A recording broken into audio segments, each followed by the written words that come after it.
Esta reunión. Muy buenos días a todos, sean cordialmente bienvenidos a esta capacitación que vamos a desarrollar la mañana de hoy. Tenemos previsto abordar un tema muy importante en consideración a las tareas críticas que podemos desarrollar en nuestros entornos de trabajo. En nombre de Ingenium Service, en nombre de lo que sería empresas que son copartícipes y apoyan los procesos formativos, queremos darle la bienvenida. ¿Ok? Hablar de excavaciones, hablar de zanjas, entender lo que son los procesos peligrosos asociados a estas actividades va a ser el punto de partida que nos va a permitir hacer una gestión efectiva de los riesgos asociados a esto. ¿Ok? Más allá de lo que va a ser el cumplimiento de requerimientos normativos, basamentos legales que estaremos revisando. Los trabajos de excavación, especialmente aquellos que están asociados a lo que es trabajos de zanja, representan una de las actividades más peligrosas dentro del sector construcción y es lo primero que debemos entender, ¿ok? De acuerdo a lo que son estadísticas, pronunciamientos dados por la Administración de Seguridad Ocupacional de OSHA, los colapsos de zanjas son uno de los riesgos que representan mayor índice de fatalidades o muertes asociados a los trabajos en este sector. ¿Ok? ¿Y eso por qué ocurre? Bueno, por la rapidez con la que pueden generarse las situaciones de emergencia si no se prevén, un colapso, un desprendimiento de una pared de la zanja, el volumen de material que pueda sepultar o tapar a un trabajador, aplastarlo y privarlo de la posibilidad de respirar compromete su vida en cuestiones de minutos, ¿ok?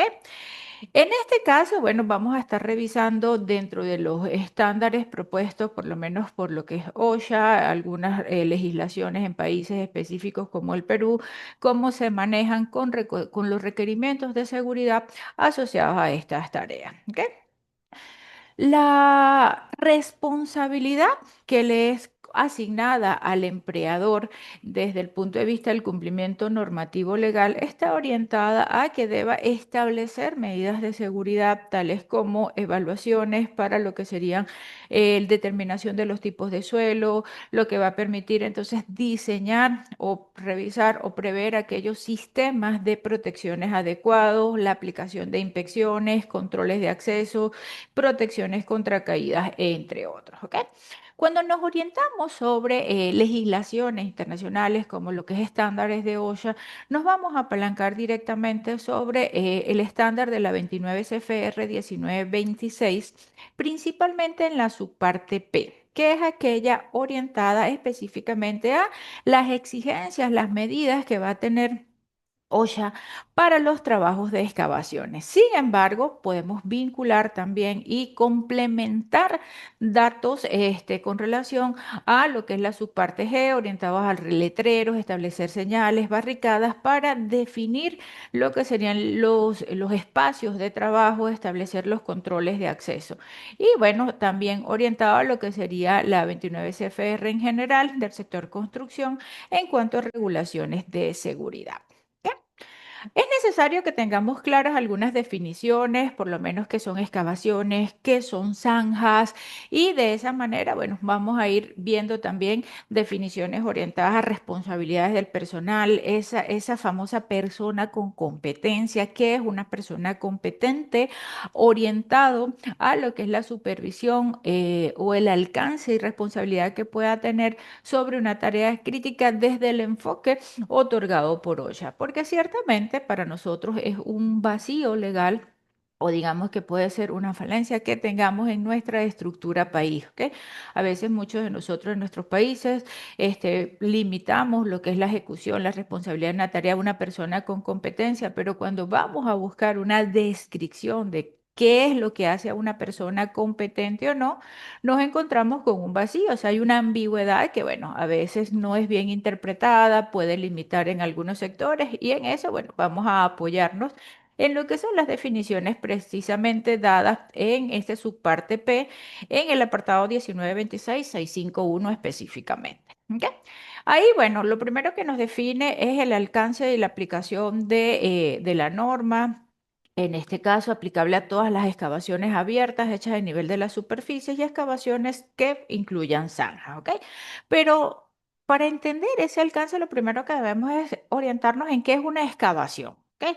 Una excavación va a ser cualquier corte que se haga en la cavidad de una zanja, de la tierra, puede ser una zanja, puede ser una depresión artificial, va a ser una intervención realizada por el hombre de forma manual o con el uso de equipo pesado o maquinaria pesada, en la cual se modifica la estructura original de ese terreno. ¿Ok?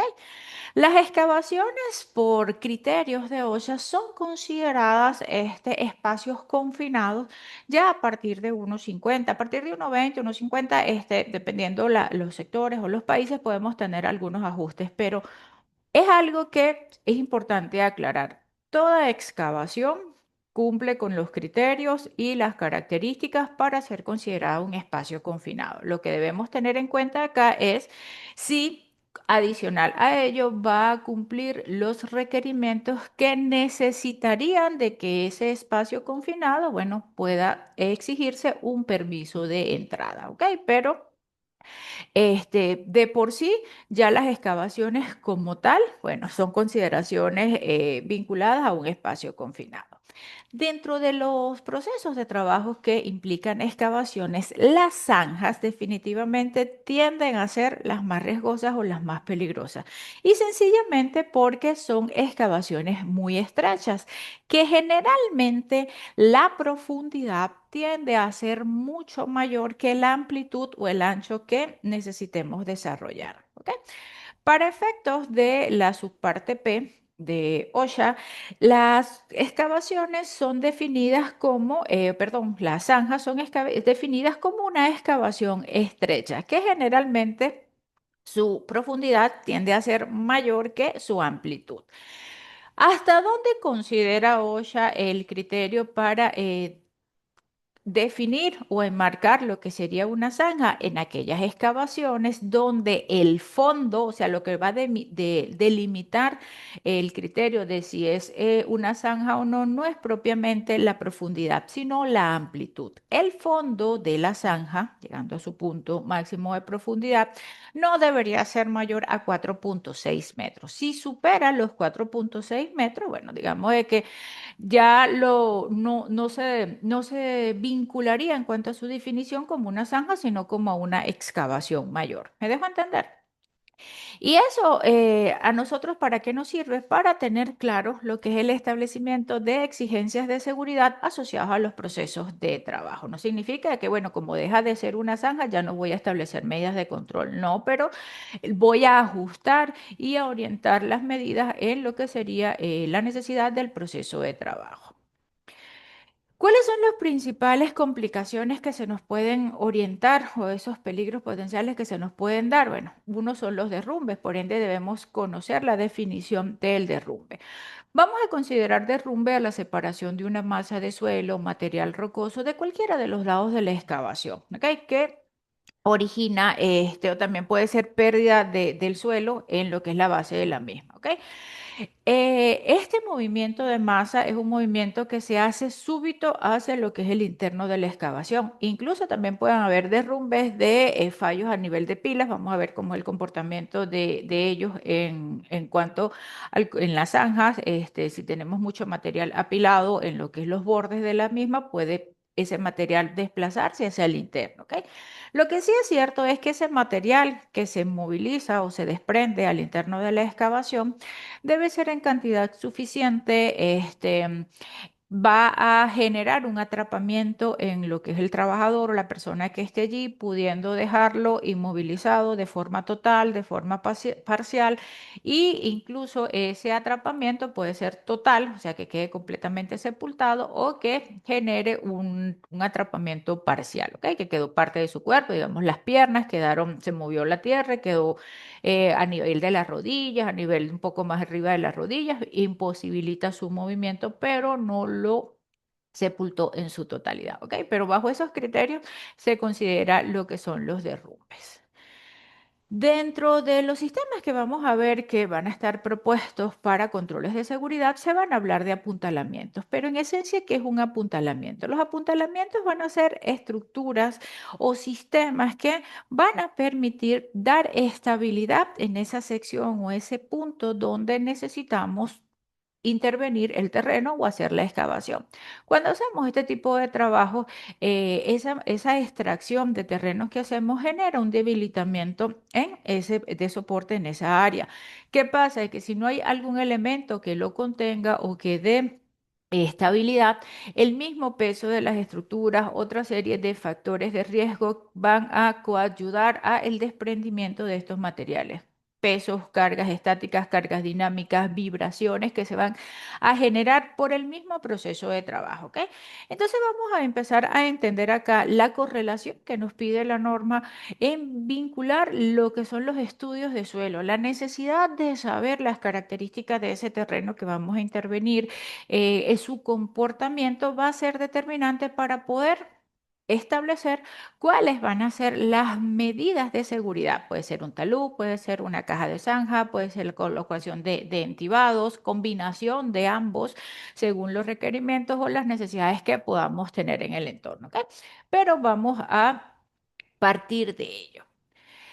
La persona competente o esa definición de persona competente enmarcada en los estándares de OSHA, ¿qué encierra? Para OSHA, reconocer la competencia en una persona, en un supervisor, no se vincula directamente a lo que es su grado de instrucción. Eso es una persona calificada, es decir, yo me formé como ingeniero, me titulé, me registré en el área que correspondía según mi país, en un ministerio, un colegio de ingenieros X, y bueno, soy una persona calificada porque tengo unos estudios para ello. Sin embargo, eso no me da una competencia directa para la supervisión de una tarea crítica.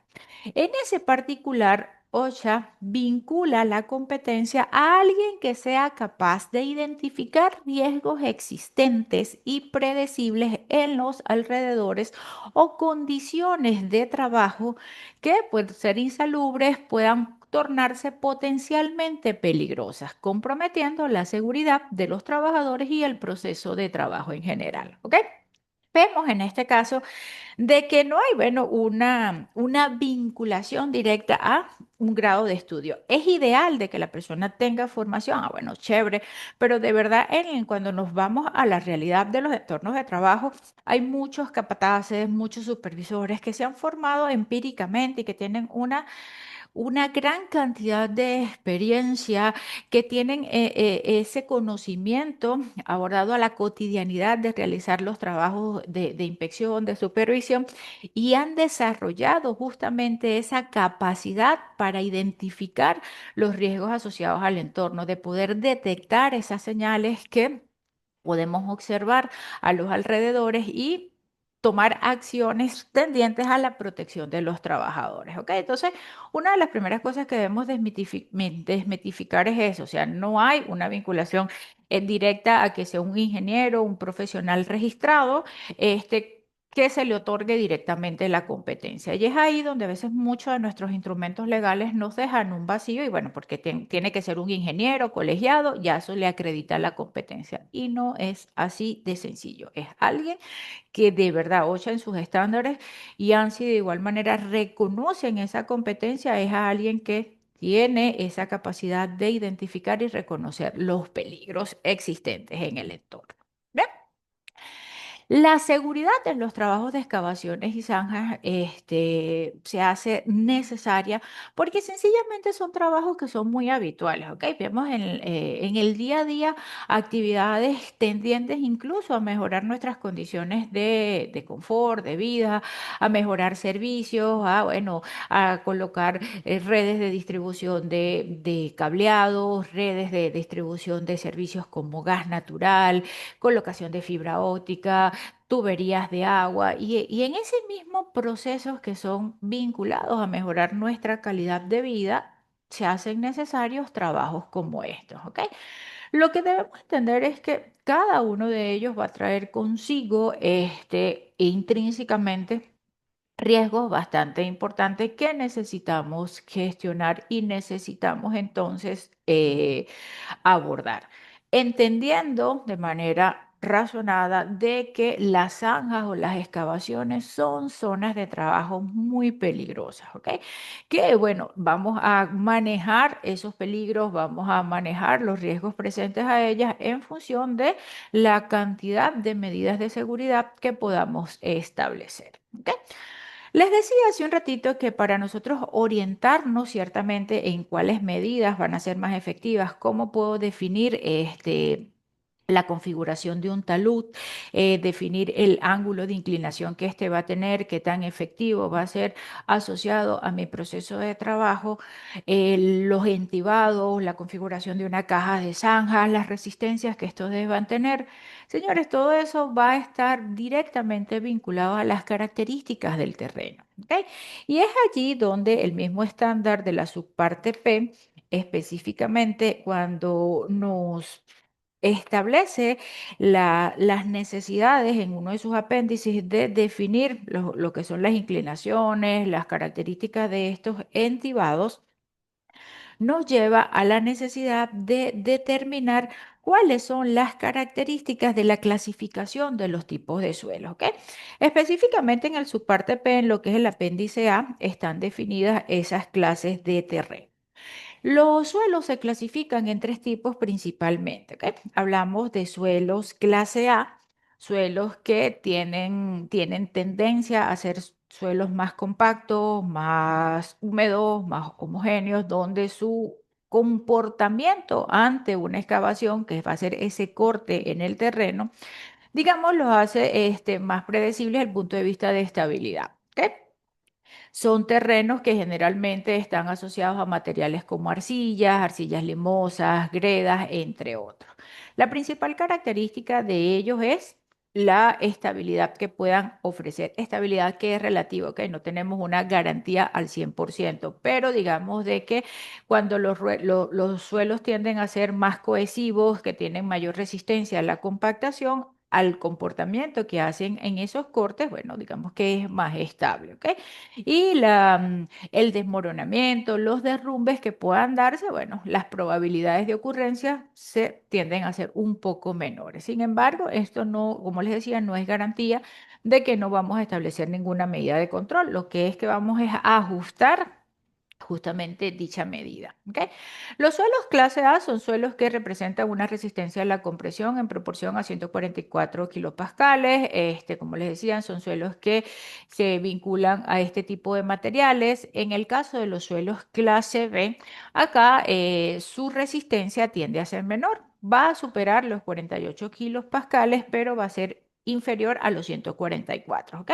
En esto podemos encontrar materiales como gravas, limos, algunos tierras negras, conglomerados. Digamos que son esos materiales que tienden a desmoronarse con un poco más de facilidad que en el caso anterior, que ante los cortes se pueden desprender. Entonces, al ir teniendo referencia del comportamiento de esos suelos, bueno, podemos ver cómo se van a comportar ante los cortes que necesitamos hacer en él. Entonces, si son suelos que se van a desmoronar con mucha facilidad, suelos que no están previamente compactados o que fueron previamente perturbados por excavaciones anteriores o procesos de trabajo anteriores, son suelos que van a ofrecer una mayor condición de riesgo y de peligro porque va a ser más fácil que se desprendan esos materiales o que se generen derrumbes, ¿ok?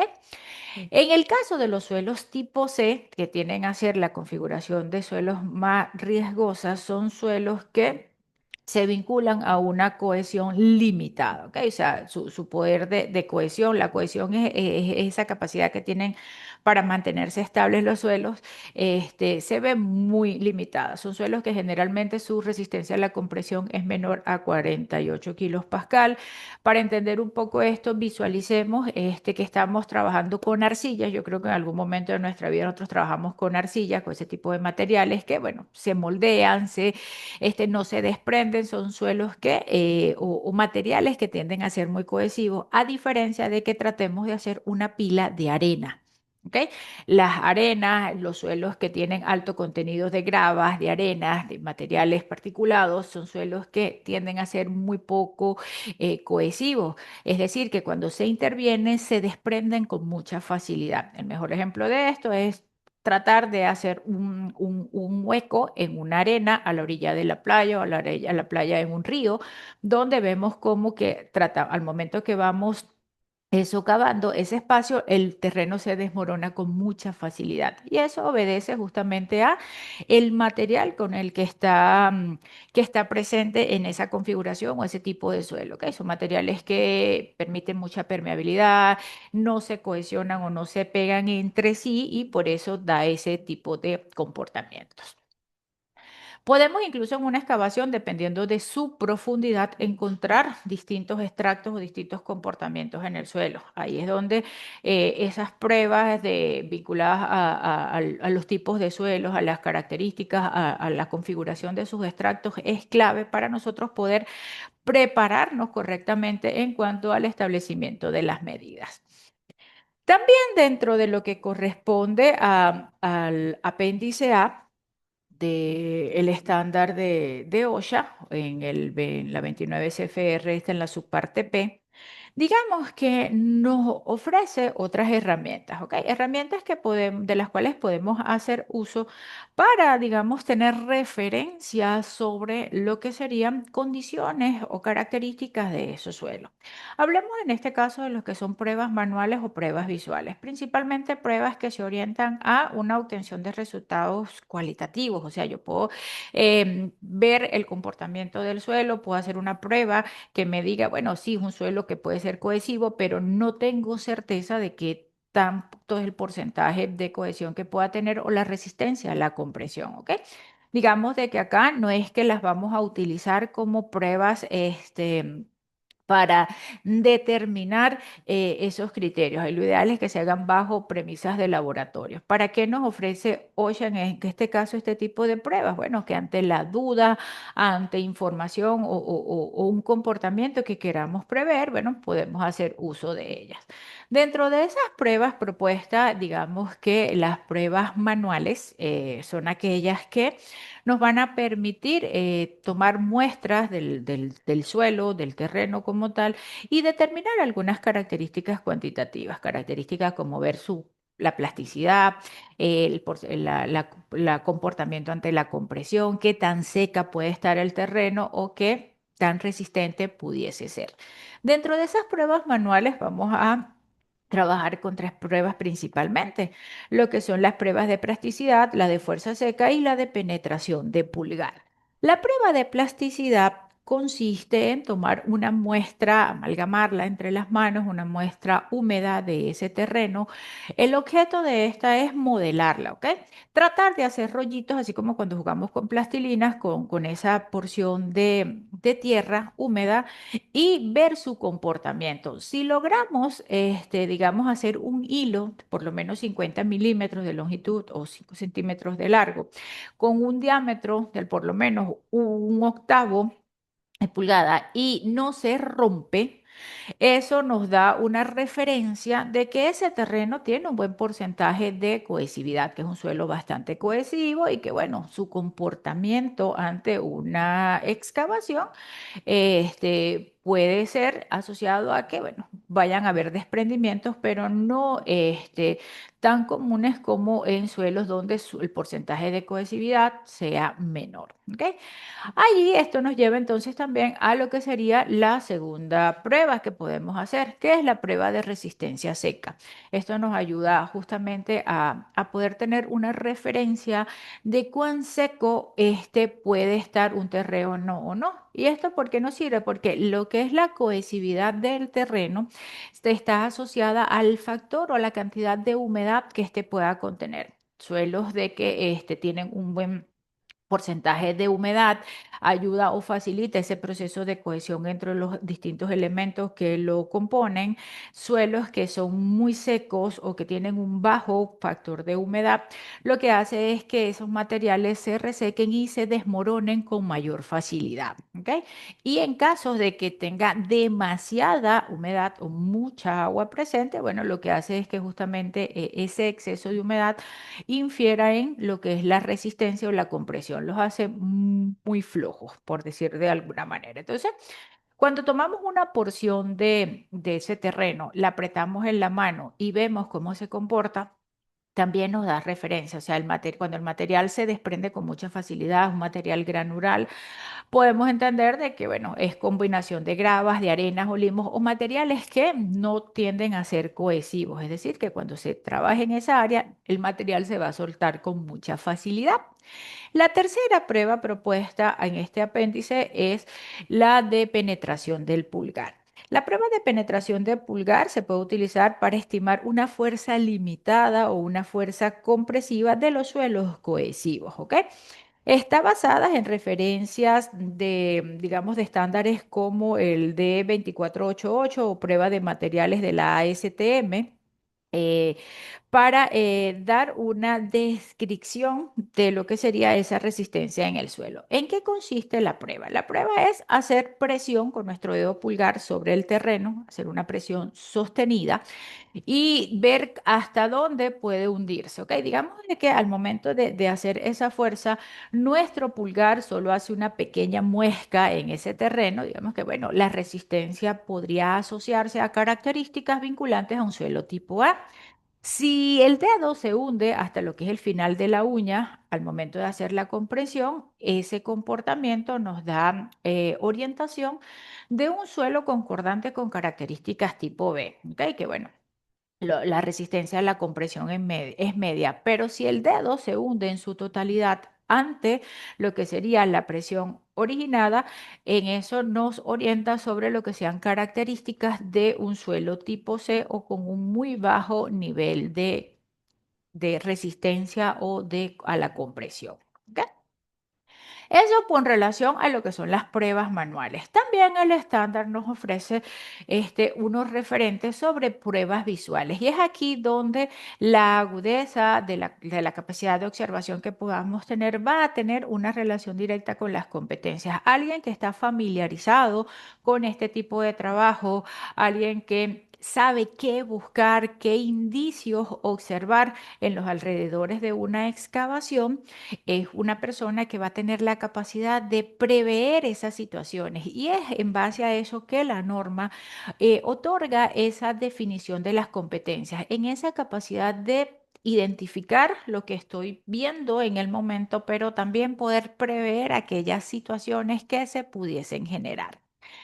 ¿Qué indicaciones podemos ver o qué indicios de peligro podemos observar en los alrededores de una excavación? Mira, una de las principales cosas que podemos observar antes de generarse un derrumbe es grietas que se vayan dando en las paredes de la excavación, en los puntos aledaños o en los bordes de la zanja. Nos puede indicar que el material se está fisurando, por lo menos comportamientos como este que vemos acá. Vemos este tipo de agrietamientos cercanos a lo que es el área de la excavación, cercanos a un área de talud. ¿Y qué es lo que no, qué podemos, qué información podemos percibir de ellos? De que ese terreno o esa sección de material está perdiendo cohesión, está perdiendo soporte, es decir, que se está soltando del resto del otro y que en un momento a otro va a desplomarse, cayendo dentro del área de la excavación. Entonces, si no tomamos medidas en relación a ello, en eliminarlo, en poner barreras de contención, como en el caso de los entibados, para que ese material que pueda desprenderse quede soportado allí y de capacidad de que el personal que está dentro de la excavación pueda salir de forma segura, las condiciones que terminan generando una fatalidad. Y este tipo de comportamientos o de fisuras en el material no únicamente se ven en los bordes, pueden darse incluso en las mismas paredes de la excavación, sobre todo como en casos como estos que tenemos cortes completamente verticales, cortes de 90 grados, sin ningún tipo de protección, ¿ok?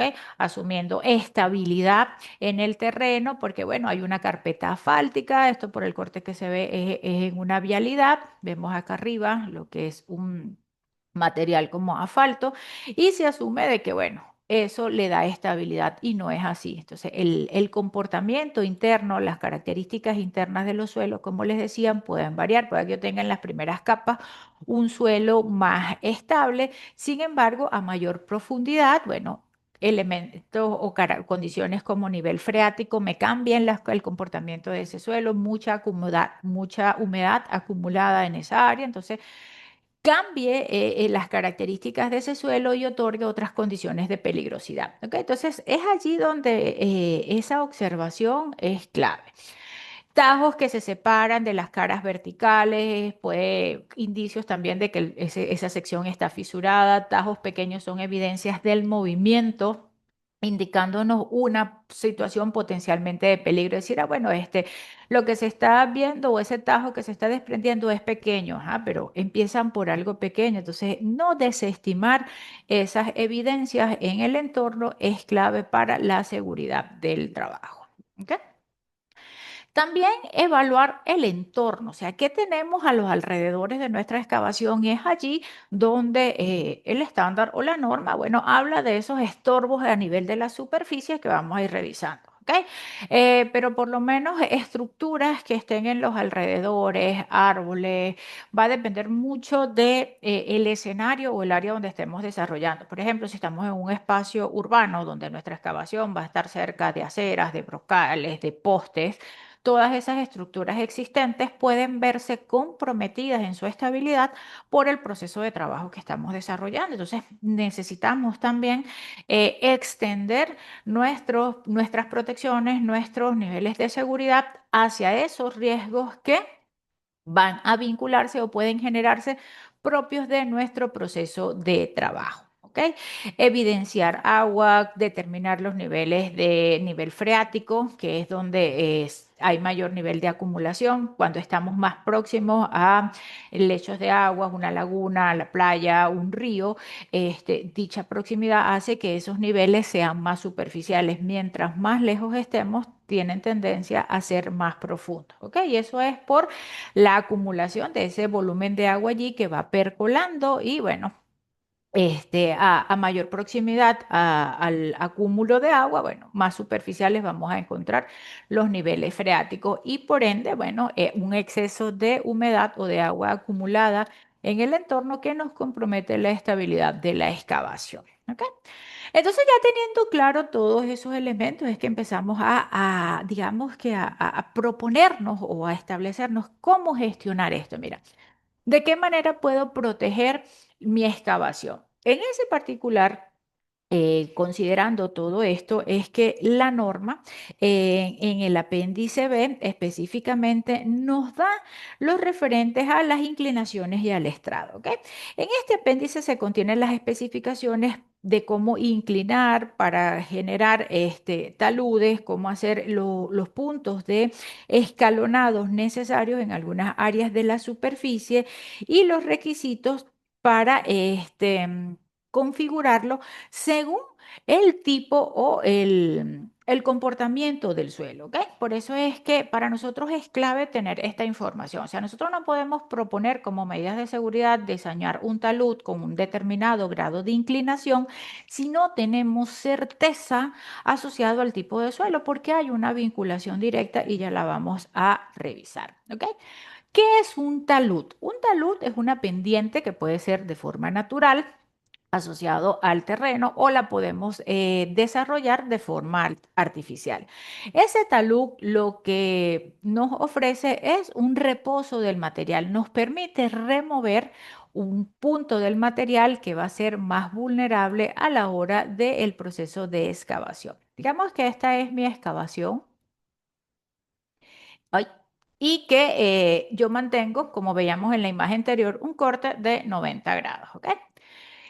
Si no tomo medidas de protección correctas, ¿qué va a pasar? De que el material que va a quedar en esta sección, sin ningún tipo de soporte entre sí, es un material que de un momento a otro puede desprenderse y es ese material que va a generar el derrumbe.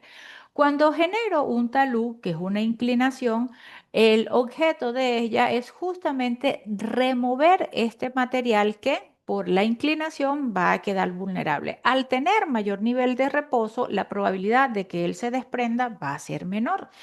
Y entonces eso va a estar asociado al comportamiento del suelo. En aquellos suelos donde el terreno es más estable, es más cohesivo, de pronto las pendientes pueden ser menores. Si el suelo se desprende con mucha facilidad, necesito ir aumentando esa inclinación hasta el punto en que, bueno, pueda dar el reposo o el nivel de inclinación necesaria para garantizar de que ese suelo no se desprenda con tanta facilidad. Puedo en este caso hacer combinaciones, un talud en inclinación vertical, en combinación una sección después con áreas de escalones para dar otra mayor estabilidad al terreno. Puedo hacer un talud hasta un determinado punto y colocar entibados en la continuidad de la profundidad de la excavación. O sea, no hay, digamos, de que una obligación de que si es talud es solo talud, si es entibado es solo entibado. Puedo combinar esto y en ese particular va a depender mucho de variables que tenga en el entorno. Por ejemplo, una de las principales limitantes que vamos a ver para los taludes es el espacio físico. Viendo que si yo tengo por lo menos, viéndolo desde encima, esto es una excavación, o sea, viéndolo desde una planta desde arriba, y yo necesito hacer un talud y cuando hago la configuración o la apertura del talud para mi grado, me dice que, bueno, debo en este caso llevarme hasta acá y sacar lo que sería la proporción del terreno, ¿ok? Entonces digamos de que toda esa cuña de tierra es lo que debo hacer. Pero si en ese particular yo tengo una zanja al lado de otra y el espacio físico no me da, entonces no puedo directamente hacer un talud. O tengo, digamos que aquí al lado de la excavación, una pared que no me permite ganar todo el espacio que necesito para cumplir con la inclinación del talud. Entonces es allí donde, bueno, puedo hacer un talud hasta esa altura y posterior, bueno, puedo hacer una excavación o verificar, pero no puedo hacer talud porque si remuevo este material comprometo la estabilidad de esa estructura. Entonces es allí donde la realidad del trabajo es que nos va a permitir entonces aplicar verdaderamente los métodos, ¿ok? Lo que sí es cierto es que respetando los criterios dados en la norma en cuanto a los ángulos mínimos que deben de tener los taludes en cuanto a su inclinación, se van a orientar a los tipos de suelo, ¿ok? ¿Cómo entendemos esto? Mira, lo entendemos de esta manera tan sencilla. Digamos de que este va a ser mi zanja, ¿ok? Esta línea naranja que tengo acá, este va a ser mi zanja. Por norma, en el único corte que podemos dejar en 90 grados cuando hacemos una excavación es aquella que involucre una roca estable, es decir, que se está haciendo un corte dentro de una piedra. Es la única manera que podamos dejar un corte a 90 grados. Fuera de eso, siempre debemos dar un ángulo de reposo. ¿Ok? Y es aquí donde les decía la importancia de conocer los tipos de suelos. ¿Por qué? Porque para que esto se dé correctamente, necesitamos asociar la amplitud de esa pendiente al tipo de suelo. Cuando hablamos de suelos clase A, vamos a tener una relación 3/4 a 1 que nos da un ángulo de pendiente de por lo menos 53. En los tipos B, una relación 1/1 y en los tipos C, 1,5/1. Entonces, ¿cómo entendemos esto? Bueno, mira, no tengo un topógrafo que tenga un equipo de medición y me garantice el ángulo. Ah, bueno, trabajo con lo que es la relación 3/4 a 1. ¿Cómo interpreto esto? Cuando tengo un suelo tipo debo extender la pendiente o lo que va a ser la distancia para generar ese ángulo, 3/4 partes de la profundidad que voy a determinar para el talud. Por ejemplo, si voy a hacer talud solo el primer metro de profundidad, digamos que de aquí a acá hay 1 metro de profundidad y mi suelo es tipo A, lo que voy a extenderme hacia acá va a ser 3/4 partes, es decir, 75 centímetros. Mido mis 75 centímetros desde el borde, lo dejo hasta acá y ahí hago lo que sería el referente para la angulación. ¿Me dejo entender? Y eso sería esa relación. En el caso de los suelos tipo B, la relación es 1 a 1, es decir, si voy a bajar 1 de profundidad en el talud, me voy a extender igual 1 hacia la parte de afuera y allí hago mi ángulo de reposo. ¿Ok? ¿Por qué? Bueno, porque vamos viendo de que a mayor implicación o posibilidad de que se desmorone el suelo, los ángulos de reposo deben ser mayores. Y en el peor de los escenarios, que serían los tipos C, la relación va a ser 1,5 a 1. Es decir, si la profundidad es de 1 igual, me voy a extender 1,5 metros. ¿Ok? Y allí voy a sacar todo lo que sería ese material de reposo. Y de esa manera es que necesitamos garantizar el cumplimiento de ellos. Pero eso también implica que podamos tener limitaciones. Si no tengo la capacidad de extenderme toda esa separación, entonces ahí es donde empiezo a ajustar. Bueno, de esta profundidad, ay, perdón, de esa profundidad que voy a utilizar en esta excavación, bueno, no me puedo abrir 1 metro completo de la excavación porque es mi suelo tipo 6, no me da. Bueno, entonces voy a utilizar talud solo hasta la mitad. Determino entonces en esos 50 centímetros cuánto es. Bueno, agarro 50 centímetros, relaciono aquí 1,5 1, 50, la mitad, 25, 75. Bueno, hago un talud cumpliendo ese criterio y después el resto de la profundidad coloco un entibado. ¿Me dejo entender? Entonces ahí es donde empezamos a ver las combinaciones de métodos. Pero de igual manera, cuando veamos los entibados, todo lo que es asociado a las resistencias tiene una implicación también con las características y el tipo de suelo.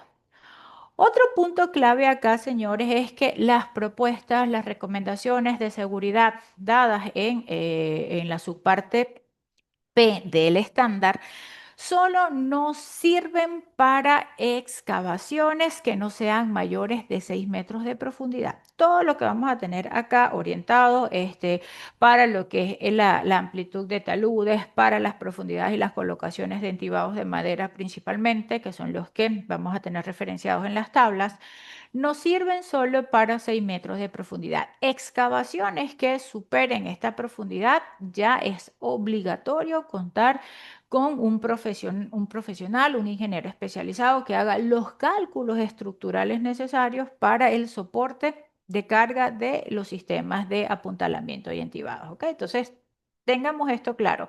Siempre vamos a poder trabajar con estos referentes cuando nuestras excavaciones no excedan de los 20 pies o los 6 metros. Cuando excedan de ello, allí no nos va a servir lo que está previsto en cuanto a estas inclinaciones, a lo propuesto en los taludes y entibados, ¿ok? Muy atentos con ello. Seguimos entonces acá con relación a los peligros. Mira, dentro de los peligros de derrumbes vamos a tener consecuencias como asfixias, también podemos tener acumulaciones de gases tóxicos, deficiencias de oxígeno en las excavaciones. Bueno, pues son depresiones que se hacen en el terreno. Si hay gases más pesados que el aire, pueden desplazarse y acumularse y generarnos entornos enrarecidos, ¿ok? Caídas de objetos, caídas de máquinas, entre otros. Conocer cuáles son las principales causas que pueden dar origen a un derrumbe es la mejor referencia que podemos tener para gestionar riesgos o peligros específicos, ¿ok? Por lo menos excavaciones sin considerar características del material, es decir, que no tenga estudios de suelo, ya ahí sé que, bueno, voy a ir a riesgo con relación a definir medidas de protección o incluso los tipos de excavaciones que pueda realizar. Que no se instalen instalaciones o resguardos adecuados, que los que se instalen sean defectuosos o estén hechos con materiales inadecuados. Las condiciones del clima es importante. O sea, si estoy trabajando en áreas donde sé que llueve continuamente, que el agua puede circular, puede generarme socavamiento en los puntos de apoyo de las estructuras de seguridad, de los entibados, de las cajas de zanja. Entonces, debo prever también ese tipo de situaciones. Vibraciones en general que se puedan presentar por personal, por maquinarias, por equipos de trabajo que sean necesarios circular alrededor. ¿Ok? Todas esas situaciones nos pueden originar los desprendimientos del material. ¿Cómo pueden darse este tipo de desprendimientos de forma inesperada? Mira, por lo menos en excavaciones donde haya acumulación de agua, en este caso, que se pierda sustentación en alguno de los puntos en la base, esa falta de punto de apoyo fácilmente origina de que la cuña que está arriba se desprenda con facilidad.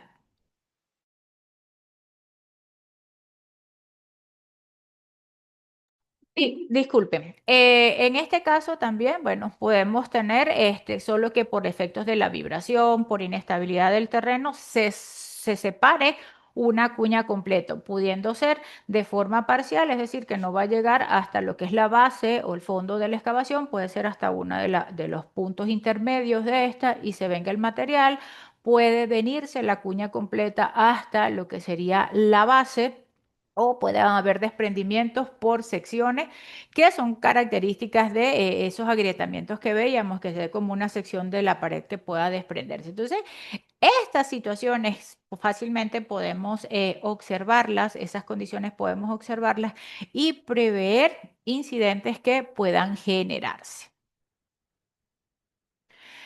Cuando hablamos de cargas estáticas, cargas dinámicas, muchas de estas van a ser necesarias por el mismo proceso de trabajo. Digamos de que no tengo suficiente espacio para disponer al material, tengo que necesariamente irlo acumulando en las cercanías de la excavación, el uso de maquinaria o equipos de excavación complejos, colocar por lo menos material, estoy haciendo una excavación para hacer un tendido de tuberías. Necesito colocar la tubería lo más próxima a la excavación. Entonces, todas esas cargas van también a comprometer la estabilidad y deben ser consideradas para determinar la resistencia de las protecciones en este caso. ¿Ok? Entonces, si mi excavación, por las condiciones que están, no me permite remover materiales, hacer taludes, obligatoriamente debo establecer otros sistemas de contención. ¿Por qué? Bueno, porque va a haber maquinaria trabajando, van a haber vehículos, van a haber cargas. Todas aquellas cargas que estén de forma permanente se consideran cargas estáticas. Todas aquellas que estén movilizándose son cargas dinámicas, sean vehículos o sean personas, ¿ok? Pero son pesos que están en los alrededores de la excavación.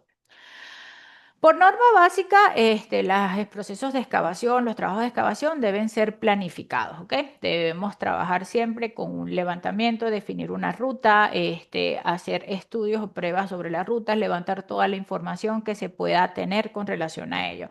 Información de tuberías, cableados que puedan estarse. Si hay alguna duda razonable de que pueda haber algún elemento que no está previsto en alguno de los planos existentes, bueno, pueden hacerse pruebas como despistaje, pruebas de detección de metales, calicatas exploratorias, entre otras. ¿Ok? En ese particular, aunque OSHA no las tiene previstas como de obligatorio cumplimiento, están dentro de lo que son recomendaciones aceptables. Desde el punto de vista de las inspecciones, ¿qué establece OSHA con relación a las excavaciones? Mira, las inspecciones deben hacerse de forma obligatoria previo a el ingreso del personal a la excavación, ¿ok? Debe ser hecha por una persona competente, o sea, por razones obvias, va a ser esa persona que va a tener la capacidad de evaluar e identificar riesgos presentes y predecir aquellos que puedan darse.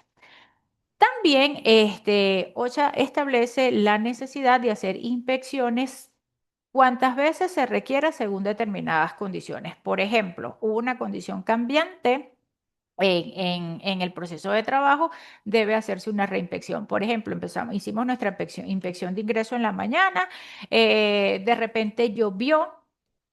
No hay que, antes de autorizar nuevamente el ingreso o asumir de que todo está bien, debe hacerse una reinspección. Hubo mucho movimiento de maquinaria pesada, se dieron algunos desprendimientos puntuales, algunos derrumbes pequeños, entonces hay que hacer nuevamente una inspección en el área para ver qué tan comprometida pueda estar o no la excavación.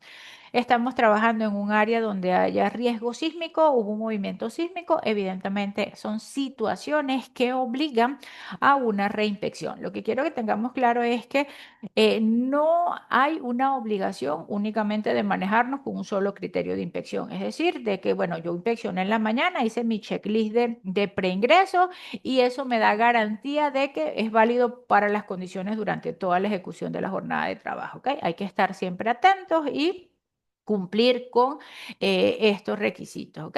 Puedo dejar mi registro de inspección al momento del inicio, si no pasa nada y el día se desarrolla en total normalidad, bueno, puedo manejarme bajo eso, pero si hay alguna condición que pudo haber comprometido la seguridad o la estabilidad de la excavación, debo hacer una reinspección.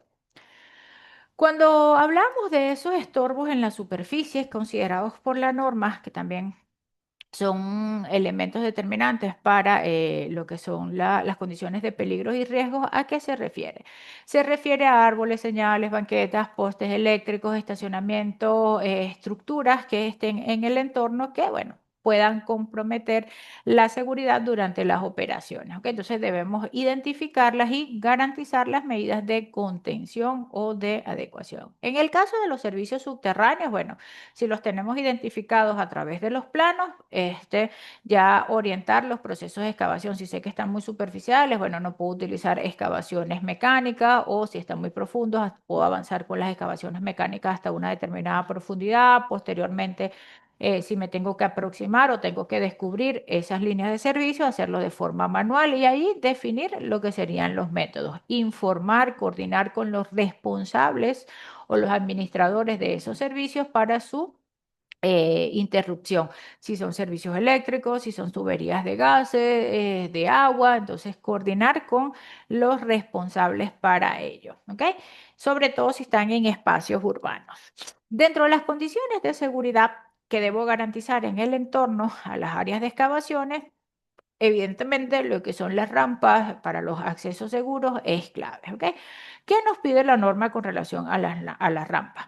Debemos garantizar de que las rampas, si van a ser construidas, porque se permiten que sean hechas en madera, principalmente en los sectores de construcción, son hechas de esa forma, se respeten lo que es igualdad en los miembros estructurales, es decir, que la compatibilidad en los diámetros, en el material, sea uniforme, es decir, si van a hacer rampas para paso de peatonales, respetar lo que son las colocación de las protecciones como barandas, si solo van a ser para pasos de materiales, entonces si las barandas pudiesen interferir en el acarreo de materiales, tener las restricciones que deben resguardarse. Con relación a la colocación en los bordes, o sea, cuánto deben sobresalir las rampas con relación a las excavaciones, la norma habla de un referente mínimo de 60 centímetros. ¿Ok? Lo ideal es que sean más. Recordemos que entre mayor superficie de contacto haya entre la plataforma y el borde, mayor sustentación va a ser y menor posibilidad de que por la vibración al momento de que ésta pase por allí, genere debilitamiento en esa área y se socave el terreno y se pierda el punto de apoyo en la plataforma. ¿Ok? Entonces, como mínimo 60 centímetros, pero lo ideal es que podamos extenderla mucho, un poco más a cada uno de los extremos. Las rampas, bueno, deben ofrecer un punto de resistencia apropiado, también deben proveer puntos de apoyo durante el camino para evitar resbalones, que las superficies sean adherentes o eviten que sean superficies completamente lisas que puedan generar resbalones durante su tránsito. El ancho mínimo, 45 centímetros. En cuanto a capacidad de carga, deben ser capaces de soportar por lo menos 4 veces la carga máxima esperada. Es decir, bueno, si eso van a ser para que el personal pase con materiales, con carretas llenas de tierra, entonces estimar ese peso y garantizar de que la rampa soporte 4 veces eso. Si la pasarela está a más de 4 pies del nivel del suelo, debe incluir barandillas, o sea, lo que es la protección contra caídas ya garantizando, bueno, las alturas máximas previstas en las normas, también colocarse un rodapié para evitar caídas de materiales al interno de la excavación.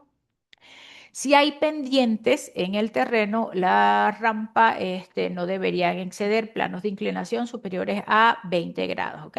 Y en ese caso, de ser así, bueno, deben fijarse adecuadamente y garantizar lo que son superficies antideslizantes o la colocación de listones transversales en el caso de que sean de madera para mejorar la tracción y evitar que el riesgo de caída o de resbalones se incremente por el plano inclinado en el que va a estar colocada la rampa. También para lo que son los medios de acceso a las excavaciones es obligatorio en excavaciones a partir de 4 pies o de 1,20 metros de profundidad garantizar acceso seguro. Y es esta una de las principales condiciones que otorga esa característica de espacio confinado a a las excavaciones. Cuando revisamos los criterios de un espacio confinado, aquellas áreas que tienen limitaciones de acceso o que necesitan contar con accesos adecuados, que no son diseñadas para la permanencia o ocupación continua de personas y pudiesen representar cualquier otro riesgo considerable, cumplen con los criterios de un espacio confinado. Entonces, ya cualquier excavación que alcance 1,20 metros de profundidad es obligatorio colocar sistemas de acceso seguro. Ya ahí también asume el criterio de un espacio con limitación de acceso. Es un espacio que no está diseñado para la ocupación continua, por eso lo hace un espacio confinado. Y ya después de allí, bueno, validar si requiera o no permisos de entrada es otra gestión que hay que hacer o otras condiciones que hay que revisar. Pero en este caso, cuando las excavaciones requieren la colocación de escaleras a partir ya de esos 4 pies. ¿Cuánto vamos a separar las escaleras? ¿Ok? La colocación de las escaleras se debe hacer de forma tal de que se garantice de que no se exceda entre un punto y otro de la escalera más de 7,6 metros. ¿Ok? Deben estar ubicadas entre sí. Las escaleras también deben sobresalir por lo menos 1 metro de lo que es el punto del borde de la excavación. ¿Para qué? Para que ese metro o esa distancia sirva como punto de apoyo al momento de entrar y salir. ¿Ok? Si no se garantiza esa extensión, el riesgo de caída en este punto va a ser muy alto porque la persona no va a tener ningún punto de apoyo al momento de salir a la superficie o al momento de incorporarse. Entonces allí el riesgo de caída se incrementa drásticamente. En entornos donde haya exposición a tráfico vehicular, por lo menos en espacios urbanos, la norma lo que exige es que se mejore la visibilidad del personal utilizando ropa de alta visibilidad, en este caso ropa que puedan tener sistemas de reflectivos o elementos que puedan ser reconocidos con mayor facilidad. Durante lo que es la exposición, durante las maniobras de cargas de los materiales, bueno, acá siempre se recomienda de que las cargas sean por la parte posterior de los vehículos. Con relación a los operadores, ¿qué dice la norma? ¿Pueden o no pueden estar dentro de los vehículos? La norma no establece una limitación. Dice que los operadores pueden permanecer en las cabinas siempre y cuando las cabinas tengan las protecciones adecuadas, ¿ok? Pero también es cierto de que muchas empresas en sus políticas ya esta particular lo definen diferente.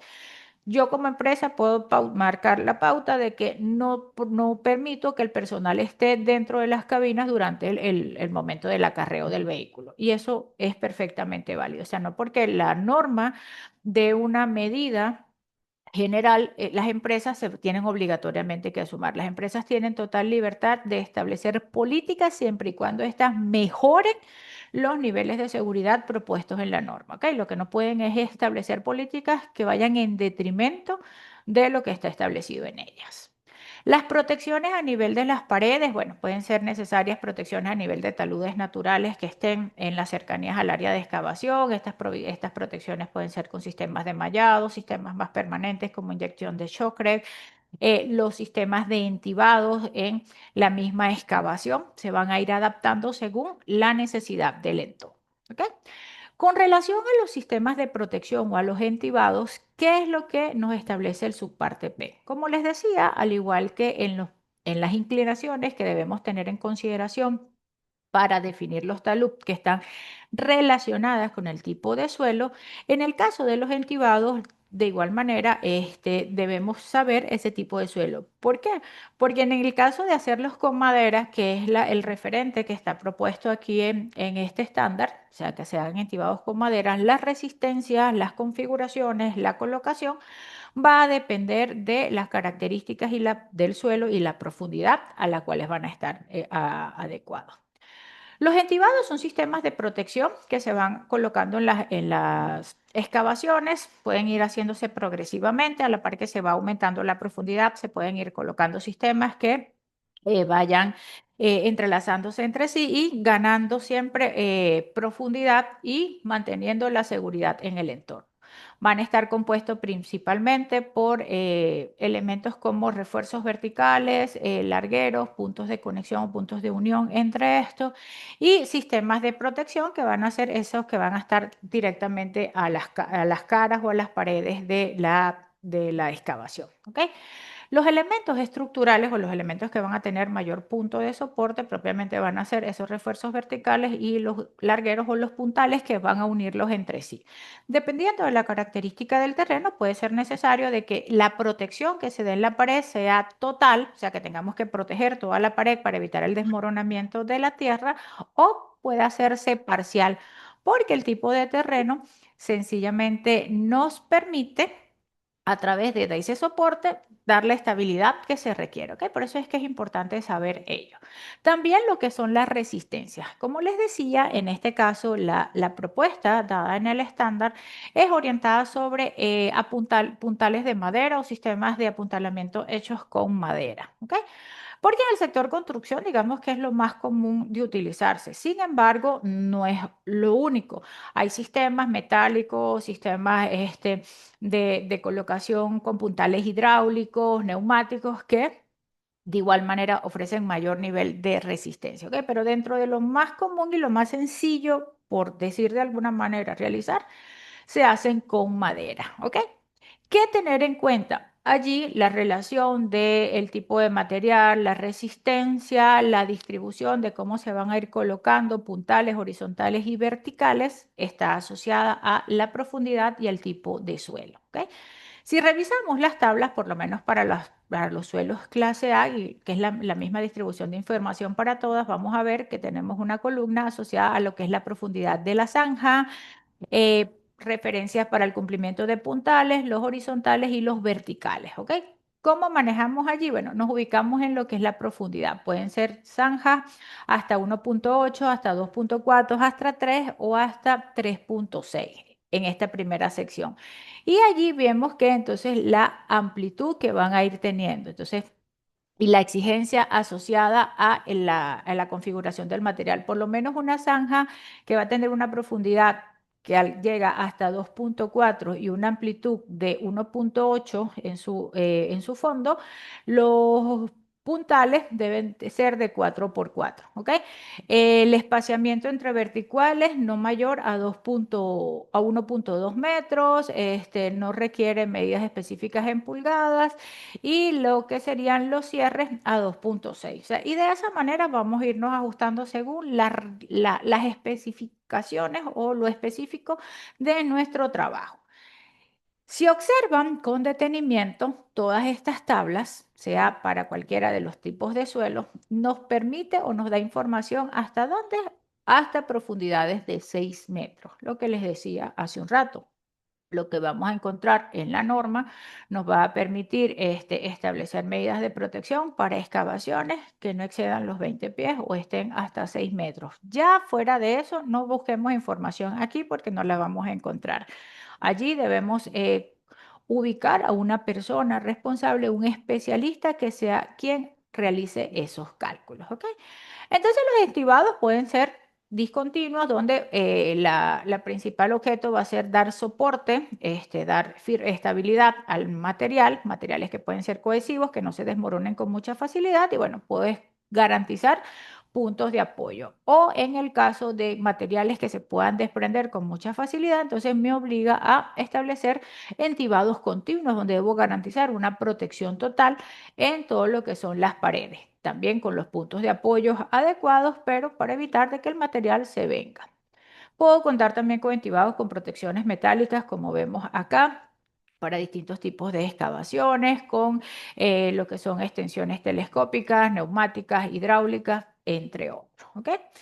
También dentro de de las protecciones propuestas podemos orientarnos en lo que son protecciones para un punto en específico. En este caso, tengo necesidad de hacer un trabajo localizado en lo que sería toda la extensión de la excavación y en ese particular puedo referir a lo que sería el uso de una caja de zanja. ¿Ok? Entonces, o colocar, mi sección de excavación es puntual, bueno, puedo colocar 2 o 3 cajas de zanjas unidas entre sí y garantizar la protección que requiero.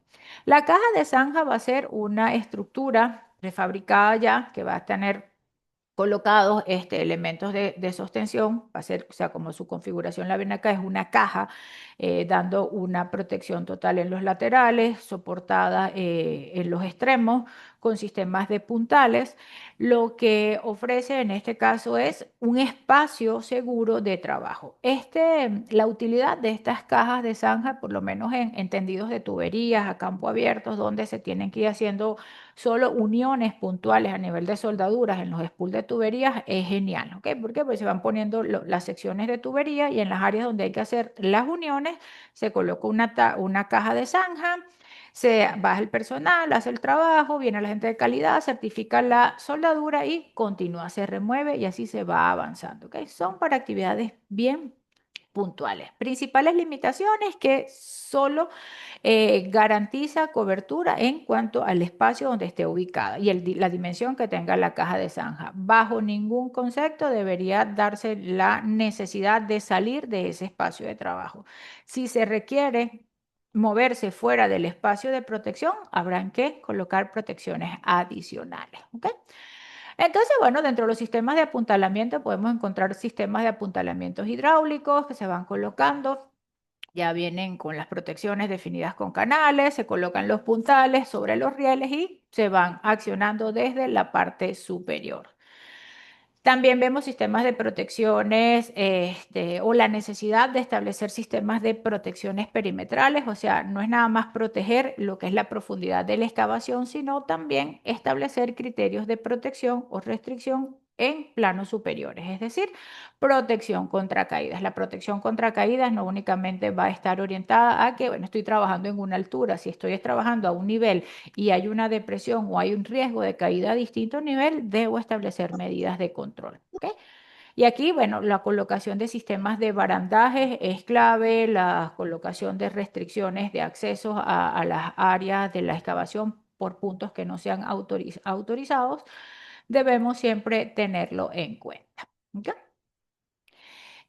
Con relación a lo que es la restricción, a la señalización, bueno, la norma nos habla de que podemos preverla bajo lo que serían dos niveles, ¿ok? Lo que serían los herramientas más permanentes a nivel de barricadas, de las mallas como la stopper, cachacos y eso. Y también podemos tener necesidad de hacer algún tipo de cerramiento más puntual con cintas de acordonamiento, ¿ok? Podemos utilizar ambos métodos.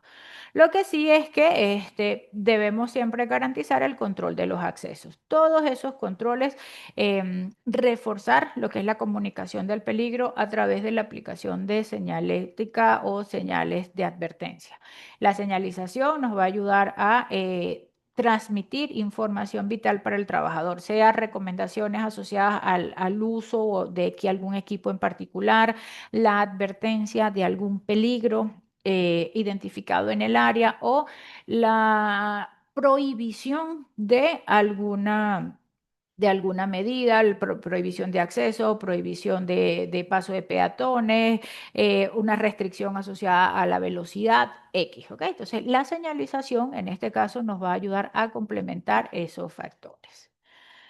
¿A qué distancia debo colocar mis señales de advertencia o mis restricciones? Mira, en el caso de que las excavaciones vayan a contar con sistemas de entibados, con protecciones ya estimadas para lo que es la resistencia en el terreno, puedo aproximar o puedo colocar todo lo que es esas restricciones o esas señales hasta 1 metro. ¿Por qué? Bueno, porque allí las cargas dinámicas, las vibraciones, digamos de que, bueno, no me van a afectar o me van a originar derrumbes y si los originan, tengo protecciones previstas para ello. En áreas donde no tenga este tipo de protecciones, debo establecer una distancia por lo menos igual a la profundidad de la excavación. ¿Ok? Y eso también es una limitante. Si no puedo garantizar ese distanciamiento, debo obligatoriamente establecer medidas de protección. ¿Por qué? Bueno, porque maquinarias, vehículos que van a estar moviéndose, personas moviéndose próximos al área de la excavación, me van a estar generando condiciones que pueden acelerar u ocasionar derrumbe. ¿Ok? Estas son las mallas, las stop, o similares, muy conocidas por todos nosotros, son bien versátiles desde el punto de vista de instalación, de visual, bueno, cumplen la función. Con relación a las cintas, ¿qué es lo que debemos respetar según el criterio de la norma? Que si vamos a utilizar cintas para delimitar o señalizar algún espacio, utilicemos por lo menos 2 líneas, ¿ok? Una a 1,20 de altura y otra por lo menos a 70, para mejorar lo que es el reconocimiento o la identificación del peligro en esa área. Una sola línea de cinta a veces puede hacerse imperceptible en el entorno. ¿Ok? Algunas medidas específicas referente a lo que serían las excavaciones, digamos, mecánicas y manuales, vamos a revisar a continuación. Con relación a lo que es el uso de maquinaria pesada o equipo pesado en los procesos de excavaciones, ¿qué refiere la norma? Bueno, habla de lo que es la importancia de la planificación, criterio que es necesario para cualquier proceso de excavación, ¿ok? No únicamente para excavaciones mecánicas, toda excavación debe ser planificada. Excavaciones con profundidades mayores a los 6 metros deben contar con sus estudios de suelo o aquellas que no cuenten con un estudio, entonces deben contar con el aval de una persona calificada para ello. Identificar, es prioritario identificar lo que son según la ruta de excavación, donde puedan haber líneas, redes eléctricas, estructuras, tuberías y principalmente a qué profundidad van a estar, ¿ok? Si tenemos una duda, en este caso, puedo tener certeza de que por aquí pasa unas líneas, una red eléctrica, pero no tengo claro a qué profundidad está. Mira, es muy riesgoso que la máquina vaya operando progresivamente o con cuidado, no. Lo ideal allí es hacer una calicata exploratoria, que es una excavación, más de 1 por 1, que se hace de forma manual y lograr determinar exactamente a qué profundidad está ese elemento, ¿ok? Y bueno, allí podemos, bueno, si está a 1,5 metros, garantizar de que la excavación mecánica solo se dé en el primer metro de profundidad para avanzar, ya el resto se va haciendo de forma manual. ¿Me dejo entender? Entonces, siempre es importante tener claro el parámetro de la ubicación de todas esas redes. Es obligatorio, o sea, entendamos que es obligatorio contar con lo que es el componente de rescate y respuesta a emergencia asociados a los trabajos de excavaciones y así está previsto en la subpart, en el estándar, ¿ok? Necesito tener previsto de qué manera vamos a responder ante una determinada situación de emergencia y garantizar lo que sería ese rescate lo más inmediato posible. ¿Por qué? Bueno, porque hay compromiso inmediato de la vida de la persona. Una persona que quede sepultada completamente en una excavación, bueno, va a verse privado de oxígeno y puede morir en cuestiones de minutos. Garantizar las protecciones. Esto incluye mantener distancias seguras de la excavación, sobre todo con las maquinarias pesadas, remover algunas instalaciones o para la necesidad de intervenir. Algunas deben solicitarse todos los permisos y las coordinaciones con la persona responsable. En caso de que se encuentren redes de agua, de gas, redes eléctricas, se deben paralizar los trabajos y coordinar con los responsables de ellos. ¿Ok?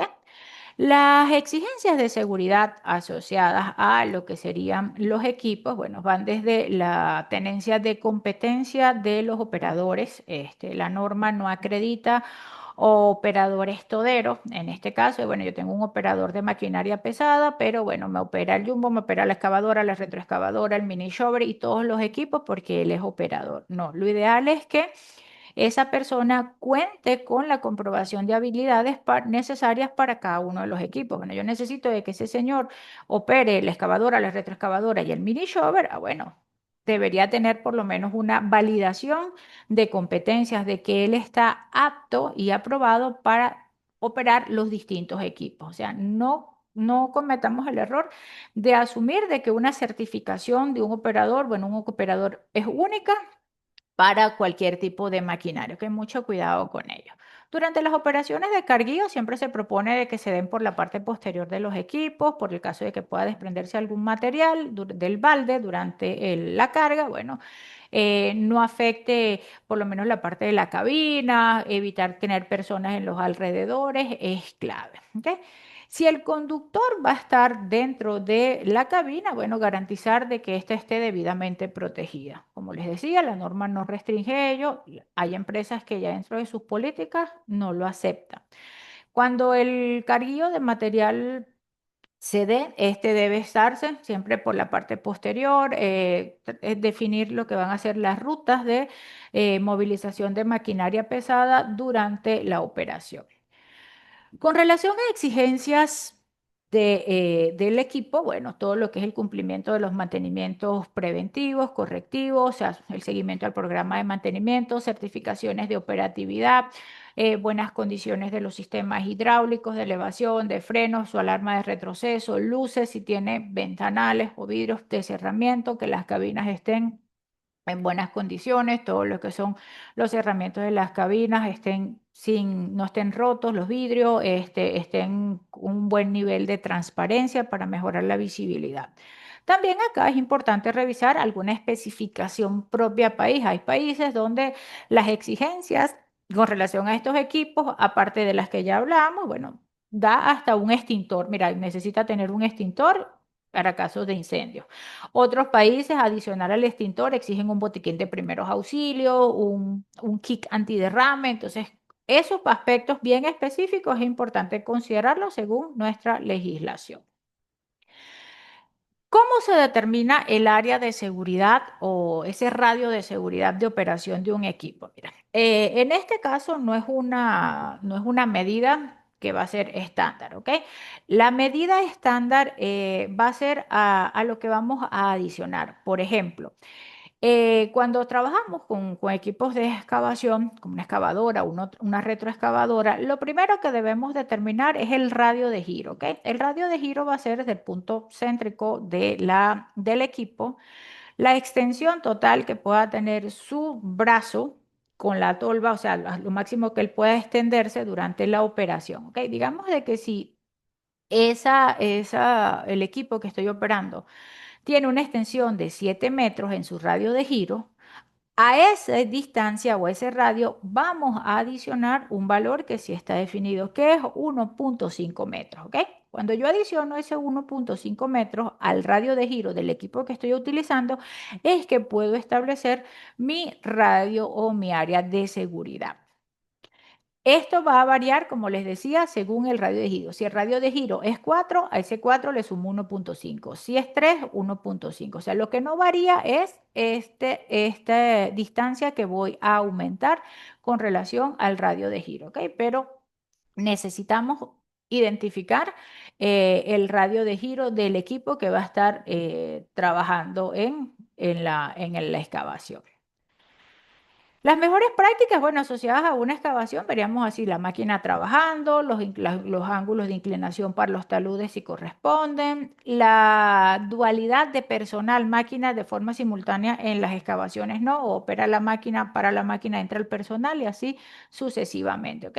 Garantizar en este caso la colocación de los materiales a una distancia adecuada, la estabilidad del terreno, el distanciamiento de la máquina por la vibración que genera, entre otras.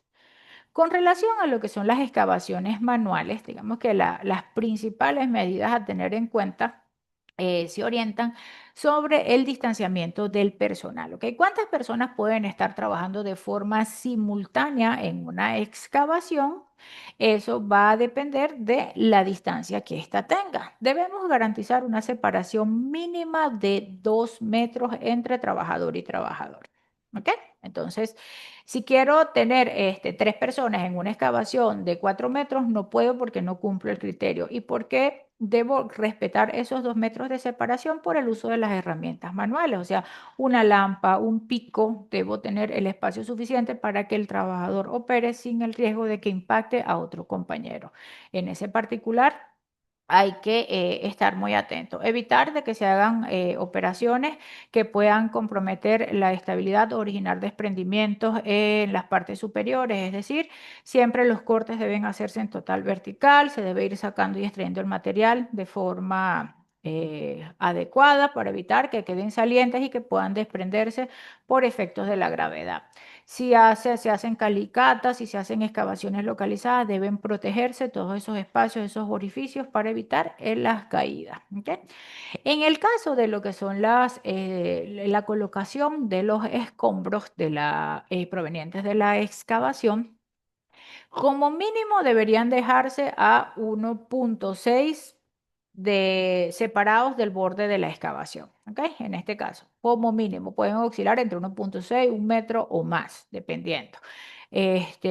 También, bueno, el mantenerlos alejados, respetar lo que sería la acumulación en áreas donde pueda haber mucha acumulación de material, ahí el riesgo de que el material caiga nuevamente dentro de la excavación es bastante alto.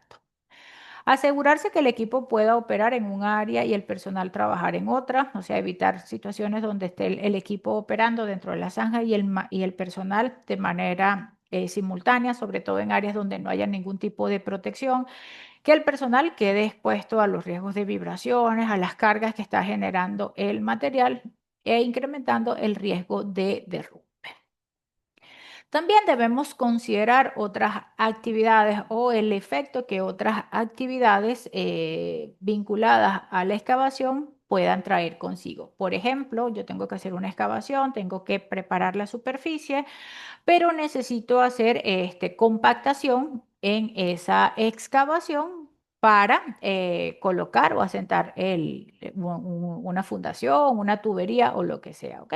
Entonces, de pronto es allí donde podemos tener el criterio, bueno, tengo una excavación, la voy a hacer completamente manual, no va a entrar el personal, no va a entrar a hacer la excavación y lo voy a hacer con máquina, por ende no voy a entibar. Ah, bueno, pero voy a tener, después que finalice la excavación, antes de cerrarla, voy a tener la necesidad de hacer un acondicionamiento y ahí el personal tiene que entrar con una vibrocompactadora manual, va a generar vibración localizada. Entonces, lo que creo es que veamos de que nuestras medidas de seguridad no se van a orientar únicamente a la excavación, sino esas otras actividades que también puedan ser necesarias para el proceso de trabajo en su totalidad.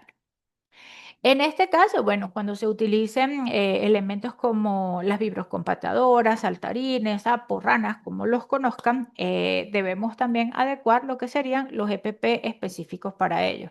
En este caso, se recomienda el uso de protectores metatarsales para aumentar lo que es la protección a nivel de los pies, no únicamente bota con puntera, la protección auditiva, guantes antivibración para ayudar a mitigar la posibilidad de lesiones o algún padecimiento de síndrome de mano-brazo por lo que sería exposición continua a la vibración. ¿Ok? Entonces, a la par que vayamos necesitando ir insertando equipos, ir evaluando todo lo que tiene que ver con las consideraciones de riesgo. Cuando estamos trabajando en las excavaciones, bueno, también considerar de qué manera nuestro proceso de trabajo puede afectar estructuras existentes o estructuras colindantes. ¿Ok? Cómo mi excavación puede comprometer la estabilidad de esa estructura, convirtiendo esa estructura entonces en una condición de riesgo inminente para nosotros en el trabajo. Cuando tenemos necesidad de hacer trabajos próximos a estructuras que estén, mira, necesitamos evaluar en general e identificar los riesgos asociados a los procesos que van a tener. Podemos identificar, bueno, según el sitio donde estoy, tránsito de personas, de equipos, de vehículos, cercanías a estructuras, las condiciones de esas estructuras. Hablamos de paredes, de muros, de un poste, de un árbol, son estructuras o elementos que están en los alrededores. El tipo de suelo, factores climáticos, nivel freático, aguas subterráneas o superficiales, servicios públicos que estén enterrados, redes eléctricas, entre otros. ¿Ok? Entonces, en ese particular, ¿cómo podemos visualizar o determinar si impactamos o no algún elemento, alguna estructura existente? Mira, para eso podemos hacerlo a través de este método, ¿ok? Digamos de que vamos a ubicarnos en relación a la profundidad, la cercanía en distancia real de mi excavación con relación al elemento estructural.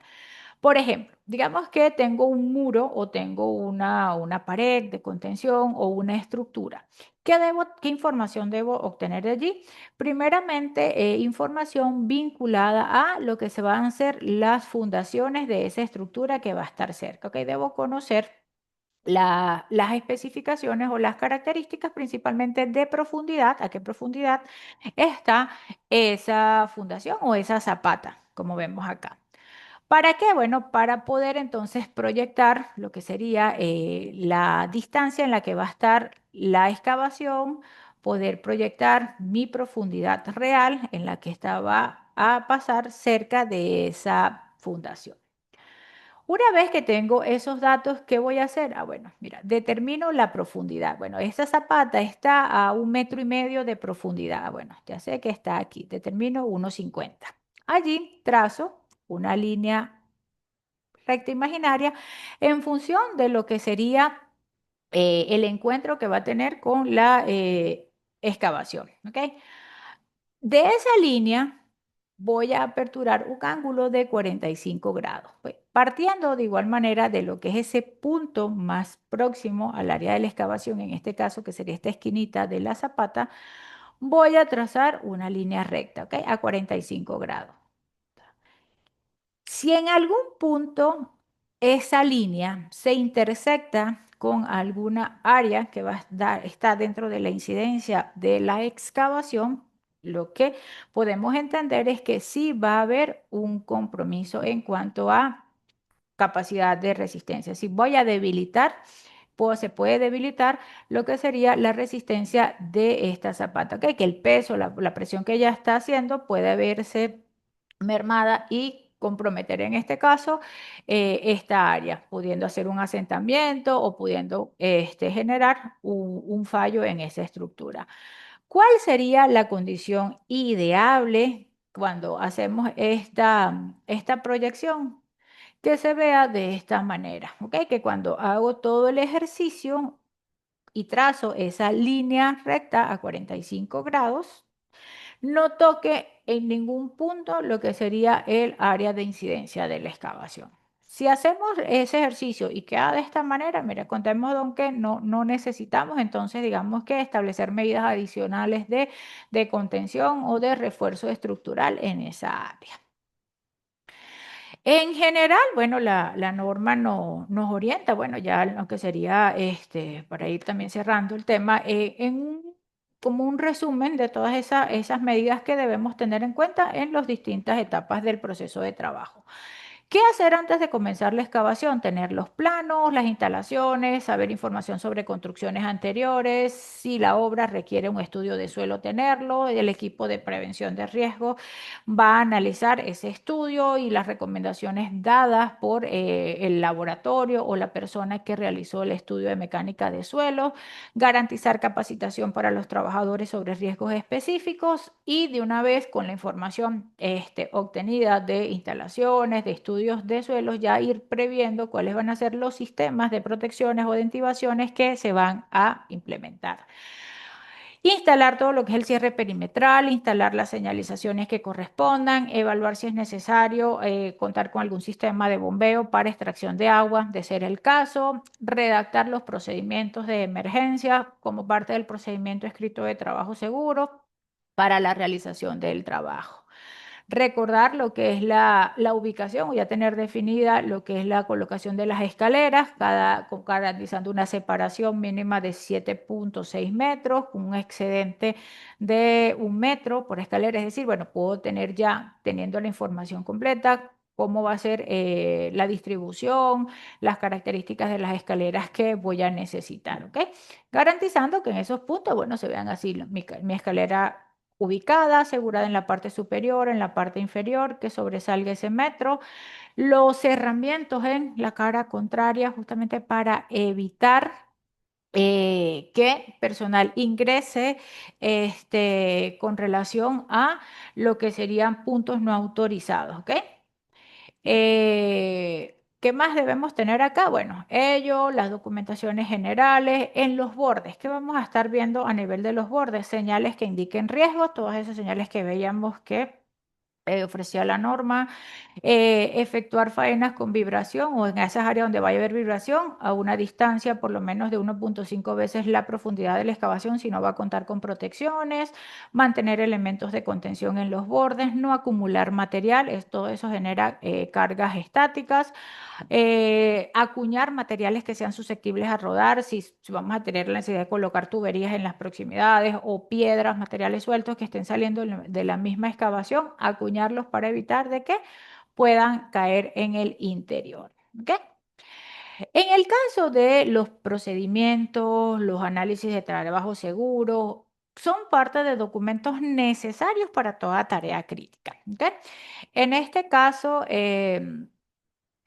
¿cuándo generarlos o cuándo no? Mira, todo trabajo que involucre condiciones de riesgo es necesario. Toda tarea crítica va a tener una exigencia de un permiso de trabajo seguro. En el caso de las excavaciones de zanja, podemos tener de seguro la necesidad de un permiso de excavación y poder o no vincular la necesidad también de un permiso de entrada en un espacio confinado, ¿ok? Eso va a variar dependiendo de las características de nuestra excavación, pero sí o sí, lo más seguro es que tengamos necesidad de solicitar un permiso de excavación. Para solicitar un permiso de trabajo vamos a tener que cumplir con unos requisitos previos, dentro de ellos lo que es los procedimientos de trabajo seguros, los análisis de riesgos de la tarea, los ATS, entre otros documentos. Los procedimientos deben de contar con la descripción de responsabilidades, definir el propósito de la excavación, la forma o el método que vamos a hacer, va a ser manual, va a ser mecánico, va a ser manual mecánico, en qué punto cambio,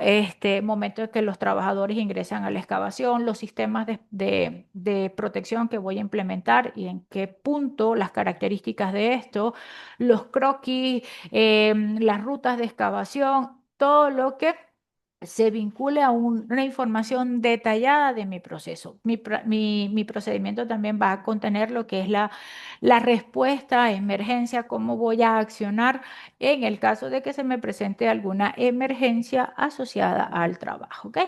La norma no nos da un formato obligatorio o un formato único de permiso o de un checklist. O sea, en este caso, muchas empresas ya adaptan sus formatos de forma propia, adecuados a sus sistemas de gestión, y los van ajustando según, bueno, la realidad del entorno de trabajo. Lo que sí es que, bueno, los permisos en general va a contener una información que va a ser símil indistintamente del tipo de permiso, sea para excavaciones, para altura, X. ¿Cuál va a ser esa información? Los permisos van a llevar una fecha, una hora de emisión, alguien que solicita, alguien que autoriza, la locación, o sea, una orientación a un punto específico, em, la duración del permiso, áreas para la firma del solicitante, del ejecutante, para transferir la responsabilidad del permiso y firmas para el cierre. Y después, bueno, también va a tener en su interior elementos propios de la actividad que va a realizar. En el caso de excavaciones, bueno, recomendaciones o verificaciones de que se cumplan con criterios aplicados antes de la excavación, por lo menos si se cuentan con los estudios de suelo, si se ha determinado el tipo de suelo, si hay proximidad con servicios, áreas para comentarios. Generalmente, si vemos lo que es la estructura o la esencia de un permiso de trabajo, es como un checklist, ¿ok? Donde vamos a hacer esa última verificación de cumplimiento de todo lo que necesitamos implementar para hacer un trabajo de forma segura. Si no aplica, son las opciones de respuesta y sobre todo la responsabilidad de los involucrados en el equipo de trabajo, el que autoriza el trabajo, el que lo solicita y aquellos que van a ejecutarlo. Con relación a que son los equipos de protección personal para excavaciones, tampoco es que hay un listado maestro. Esto es el equipo específico. No va a variar mucho. Partimos de un equipamiento básico, ropa de trabajo adecuada, el calzado, bota, protección auditiva de ser requerido, los guantes para la protección manual adecuada según la herramienta a utilizar, protección respiratoria si en el caso de polvo. Y en aquellos casos donde para muchos de nosotros se hace una exigencia el uso de un arnés con una línea de vida, el objeto de solicitar un arnés con una línea de vida tiene una vinculación más orientada a lo que va a ser la respuesta a emergencia. ¿Por qué? Si tenemos necesidad de tener trabajadores dentro de una excavación donde, bueno, es carente de protecciones, no hay sistemas de entibado o hay un talud que pueda ser insuficiente en cuanto a la pendiente y hay un riesgo de que ese trabajador quede sepultado por un derrumbe, cumplan con la colocación del arnés y la línea de vida. ¿Ok? ¿Por qué? Porque esa va a ser la manera más inmediata que vamos a poder tener para localizar la ubicación específica de ese trabajador ante una emergencia y mejorar su probabilidad de supervivencia. Es decir, bueno, si contamos con ese cordón, puede ser un arnés, puede ser un cinturón de posicionamiento. Ahí el objeto no es usar el arnés como un elemento de protección contra caídas, no, es para fijar un elemento de ubicación desde el exterior hacia el trabajador en el caso de que éste pueda quedar sepultado por un derrumbe. ¿Ok? Ese es el objeto y el enfoque que tiene. Hay muchos países que, bueno, lo han adaptado como una medida obligatoria en todas las excavaciones. Hay que ser muy objetivos de verdad en ese caso. La norma no es que lo establece como uso obligatorio, sino que la relación que tiene la necesidad de utilizar una línea de vida dentro de una excavación es como un elemento de respuesta inmediata o como un elemento que nos permita una respuesta más rápida en caso de una situación de emergencia. Ya para ir concretando y cerrando lo que sería la información, bueno, ¿cómo encerraríamos todas estas recomendaciones dadas en la norma? Bueno, las podríamos encerrar en lo que se conoce como las reglas de oro para la ejecución de las zanjas. La necesidad de un estudio previo del terreno. Disponer de un estudio de suelo va a ser determinante. Veíamos de que las medidas de seguridad propuestas, los taludes, los entibados, tienen una relación directa con las características de ese terreno. Entonces, necesitamos tener esa información. Garantizar accesos y protección. Las excavaciones dispondrán de medidas preventivas para evitar riesgos de caídas a distintos niveles, medios de accesos adecuados, o sea, la colocación de sus escaleras con los sistemas de apoyo necesarios. ¿Ok? También contar con una persona en la parte exterior, un ayudante que apoyará, ese vigía, un observador que va a estar atento ante una situación de emergencia, a activar lo que sería el plan de rescate.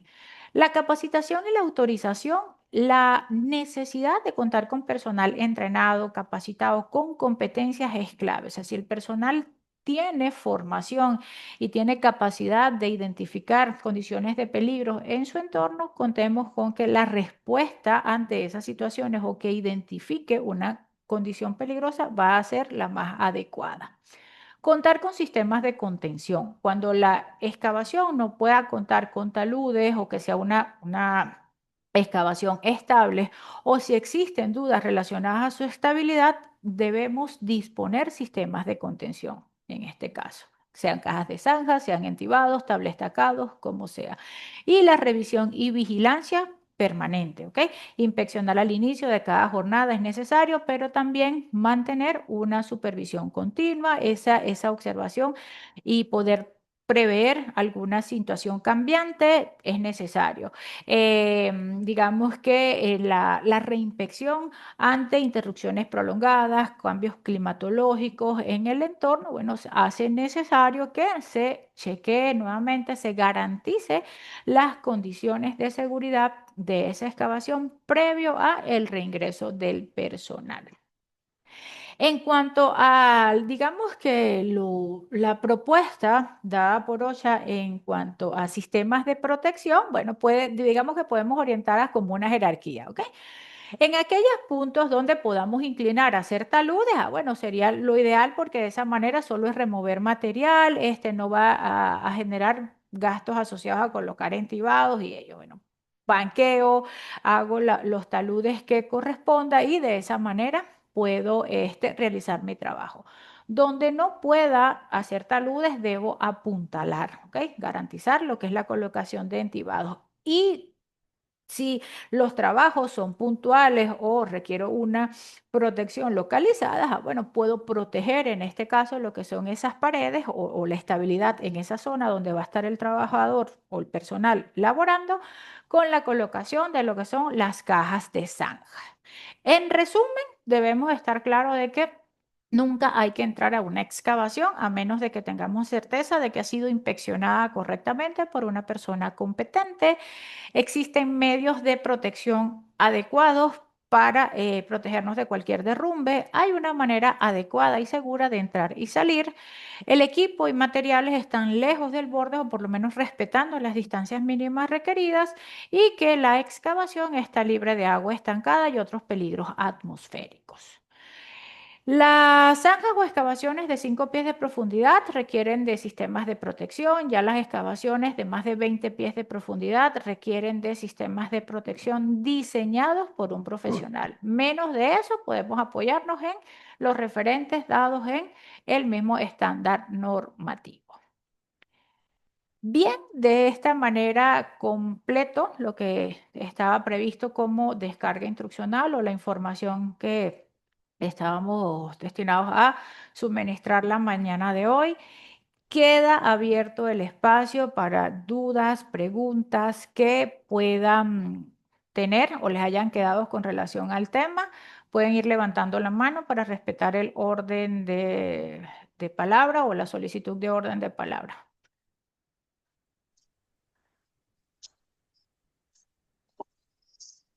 Déjenme revisar en el chat si me dejaron alguna pregunta, algún comentario. Y bueno, siéntanse libres de... Excelente información, Nayade. Muchísimas gracias Gracias, Raúl. por apoyarnos nuevamente. Estamos contentos porque vamos a reiniciar nuestros procesos de formación. Y bueno, nada, estamos arrancando con esta excelente formación sobre la seguridad en excavaciones y zanjas, como le decía Nayadet. Si alguno tiene alguna duda, alguna pregunta, pueden hacerla en este momento, aprovechando su presencia para poder aclarar cualquier detalle. Este, también quiero compartir con ustedes, porque me han estado escribiendo relacionado a la información del curso, si va a ser certificado, cómo hacen para obtener la certificación. Bueno, y ahorita más adelante le voy a ir explicando a quienes se animen, aprovechando el 70% de descuento, Nayadet, porque nos aprontamos con lo que es el Black Friday. Entonces, para quienes quieran obtener esta certificación, yo ahorita les voy a explicar toda la información relacionada. De momento, saber si alguno tiene dudas con respecto a la presentación. Consulta, nos podrás enviar la diapositiva, la presentación. Sí, viene en el paquete para aquellas personas que adquieran la certificación. De verdad que está sumamente accesible, pero extremadamente accesible con un 70% de descuento. A ver, por acá dicen, gracias, excelente capacitación, muy bien la exposición, muchas gracias. Y bueno, felicitarlos porque eh, prácticamente el día de hoy es que se realizó la invitación, muy corto tiempo, y fueron más, en algún momento fuimos 60 personas que estuvieron conectados en la sala. Fíjense la importancia y el compromiso que ustedes tienen con la seguridad. Y bueno, más que con la seguridad, con ustedes mismos. Un sábado pudieran estar viendo, no sé, trabajando, viendo películas, haciendo cualquier otra cosa, y ustedes están aquí. Entonces, eso pues expresa el compromiso que tienen con ustedes mismos para seguir creciendo como profesionales. Entonces, Nayade, por acá, bueno, saludo, excelente explicación, 2 horas de nutrición de conocimiento, dice González, gracias. Em, Por acá Diana preguntaba, consulta, ¿en toda excavación se coloca entibado? Bueno, yo creo que eso lo aclaramos allí, es Sí, relativo, o sea, eso va a depender de las condiciones del terreno, las características del trabajo, la profundidad, pueden establecerse métodos combinados, o sea, es adaptarnos al entorno y a la realidad del trabajo que vamos a desarrollar. Pero sí, si efectivamente tienes condiciones de que no garantizan la estabilidad, puedan propiciarse derrumbes, tienes que colocar métodos de protección. excelente. Por acá Vladimir comenta, muy buena exposición, satisfecho de emplear o invertir un tiempo valioso en un curso de mucho valor. Gracias, Gracias, gracias Vladimir Lewis. por tu comentario. Bueno, las felicitaciones, Nayarit, todo el mundo conforme con tu Qué bueno, qué presentación. bueno. Eso es de verdad lo más importante en esto, que el tiempo invertido haya sido del provecho de todos ustedes y que la información transmitida, bueno, también sea de provecho. Así es, Nayarit. Entonces, bueno, si no hay preguntas, finalizaríamos con la grabación.